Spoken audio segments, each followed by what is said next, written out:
Hello and welcome to the latest in our series of Rockend Rockstars. Well, this time we're going to take you to Newtown in Sydney, and I'm talking to the principal of Rain and Horn Newtown, Gerard Hill. Gerard, thank you very much for your time and welcome to the show. Yeah, thanks, Kevin. Tell me a little bit about the history of Rain and Horn Newtown. You've been there, I think, 20 years now?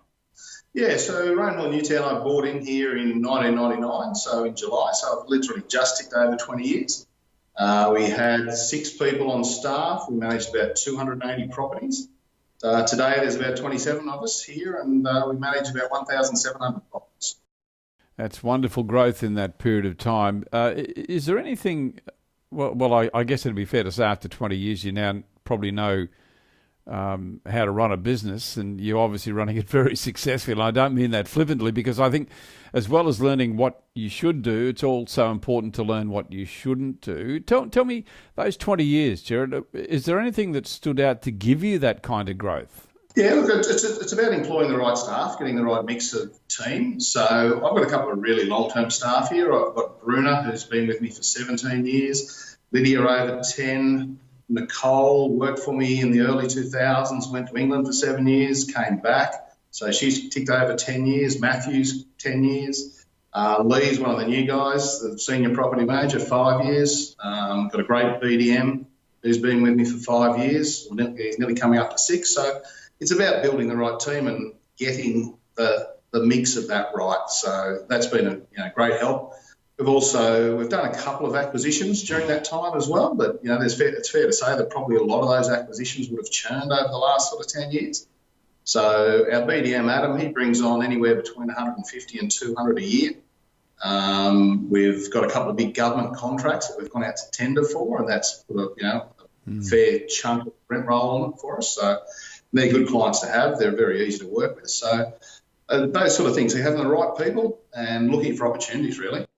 Just along the way there, when you're growing your rent roll, my experience is, and correct me if you think I'm wrong, but you get to certain stages in numbers and you've got to make a decision about whether you're going to grow and how you're going to grow. And you talked there about acquisition. We'll touch on that in a moment.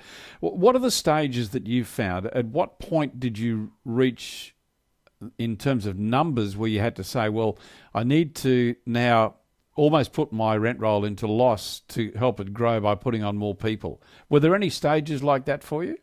Yeah, well, I'm probably at one of those stages at the moment as well. So I look at the dollar value that comes out of a particular portfolio, and when that gets to probably a maximum, then I look to grow again or streamline processes. But traditionally there was that sort of growth. We got to 600, way back when, and then it was a bit stagnant, and we got to 800. And it stopped for a while, then 900, 1,200 was another ceiling. But from there, it's actually gone pretty well. So, and it's about, sometimes you've got to employ before you actually need the people. And we've got 12 sort of working the property management, plus accounts, plus a BDM, plus a head of department. So there's always going to be someone on holiday. So you can nearly afford to carry someone just for those periods. But at the moment with 1,700, we're starting to get a bit stretched. So I've actually got a lady on maternity leave. She'll be coming back soon, and that will allow us to grow again, that next expansion. Yeah, let's talk about acquisitions. I think, correct me if I'm wrong, you said you'd acquired a couple of rent rolls over those years. Have you got a preference for organic growth or acquisition? No, I don't have a preference at all, Kevin. It's sort of, if you look at the acquisition, if you've got the resources, like we've got the office facilities here, so that doesn't cost me any more. I've got computers here, that doesn't cost me any more.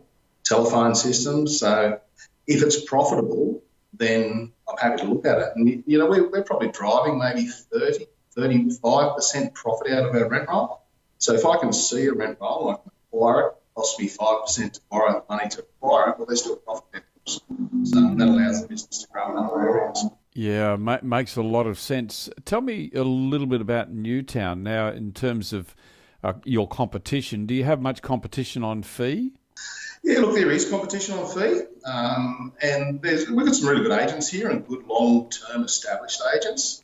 Newtown's a great area. It's a very eclectic mix, so everything works in Newtown, which is really refreshing. So I spent a fair bit of time in the eastern suburbs before I came here, and it just got a little bit stale, I suppose.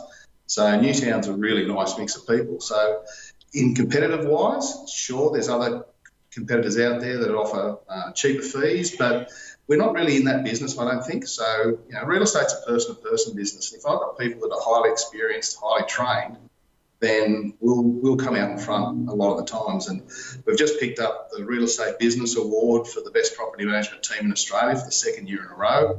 We picked up the Real Estate Institute of New South Wales property management team for excellence. So we've actually got runs on the board that we don't actually have to compete on fees so much. So there's still pressure on it. But, we look at agents and they'll overprice things and stay vacant for 4 weeks. We talk to people about gross yield and what happens over the course of the year. So we can sort of justify our fees in that regard. Yeah. You mentioned earlier about key selection of staff, selection of key staff. What is it you look for when you're looking for a property manager? In all employees, I look for sort of 3 characteristics: hungry, humble, and smart.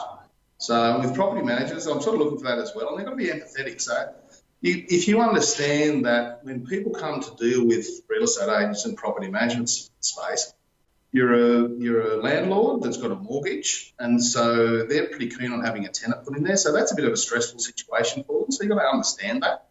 When you have a tenant that has got a broken toilet or no electricity or something's not working, the oven's not working, that's probably pretty stressful for them as well. So if you're not empathetic with your people, then you're probably not going to win. And, our staff, they're pretty keen on finding solutions. They listen. One of our golden rules, I suppose you could call it, one of our core values is that we treat others how we'd like to be treated. So we put that into everyday life. So, and I'll give you an example of that. Probably 6 months ago, I got a phone call from this lady who lived in a property next to one of ours, and ours was vacant, and the smoke alarm had been going off for 3 hours. So she calls me at about 10 o'clock on a Monday night, and I sat there and went, geez, that'd be pretty horrible. So I jumped in my car to come over here and fix the smoke alarm. I rang her as I was on the way here, and she said, I thought you must have already been here. It stopped. Anyway, she put a Google review up on our system saying that she wasn't even a client of ours, but I got out of my home at 10 o'clock on a Monday night to come over and sort it out. That was customer service. So it's that sort of stuff. So if you think about how it would be for you in that circumstance, and you put yourself in people's circumstance, then it actually makes it pretty easy to be pretty kind and do the right thing by people. So that's sort of what we do. Yeah, I want to talk about that because I think that you've raised a really interesting point there, and that is that being prepared personally to go to the extra level. And I was going to ask you about technology. And, I guess there's always a danger with technology, and I'm going to sound like an old fuddy-duddy here, but sometimes with technology we can rely too much on it and we lose that personal touch. I guess you've got to weigh it up, don't you? Where does technology fit into our business, and where do we need to get involved personally? Well, technology is a tool. It's just a tool you use, just like a plumber uses a plunger. So it's something that's relevant to our industry, but we're a people-to-people business. So, and you can't build relationships with people via email, via text. It's a conversation, and sort of there's so many things that go into communication that you really have to be face-to-face a lot of the time. So we are a people industry. You've got to remember that. So there's the platforms out there that will offer cheap services and that sort of stuff. But if they don't replace the people-to-people interaction, then I'm not sure how they're going to go long-term. So we all want to be treated special. It's customer service. It's sort of, you go to a restaurant, you have a meal. You're not actually paying for the meal because you can get food anywhere. You're paying for the service and experience. So it's technology's great. We use it. I'm one of those people that I see something shiny and I jump at it. And Bruna, who's been with me for 17 years, she turns around and says, "You're the entrepreneur. You're the one that likes the silver things." And she goes, "I've worked out what I am." I said, "So what's that, Bruna?" And she said, "I'm your dream crusher."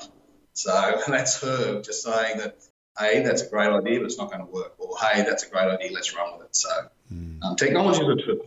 And it always will be a tool, but it won't replace human interaction. Yeah, it's the thing I love about Rockend too, that they understand that, and they give the individual the opportunity to interact with the model. So it's really good, mate. I can see why they've recommended you for this series. So I want to thank you very much for giving us your time, and all the best in the future. Thanks, Kevin. Appreciate it.